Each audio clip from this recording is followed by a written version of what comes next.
As the next crew will arrive at the end of March, do you feel a bit lonely up there in space? You know, it was sad. And what comes after the International Space Station once its mission is over? How do we ensure the presence of humans in space? Well, that's a great question. The plan that NASA has is to build a rocket called SLS, which is a heavy lift rocket. It's something that is much bigger than what we have today, and it will be able to launch the Orion capsule with humans on board, as well as landers or other components to destinations beyond Earth orbit. Right now, we only can fly in Earth orbit.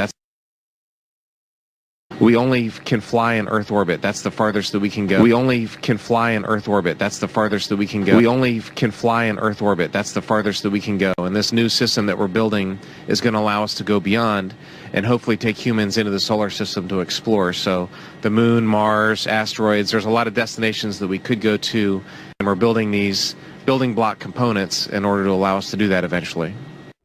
My name is Kelly Smith, and I work on navigation and guidance for Orion. Orion is NASA's next-generation spacecraft. Built with versatility in mind, it can take astronauts deeper into space than we've ever gone before, to an asteroid or even onto Mars. For these missions, Orion has to be one tough spacecraft, withstanding high speeds, searing temperatures, and extreme radiation. Before we can send astronauts into space on Orion through the Van Allen belts, an area of dangerous radiation. Naturally, we have to pass through this danger zone twice, once up and once back. But Orion has protection. Shielding will be put to the test as the vehicle cuts through the waves of radiation. Sensors aboard will record radiation levels for scientists to study.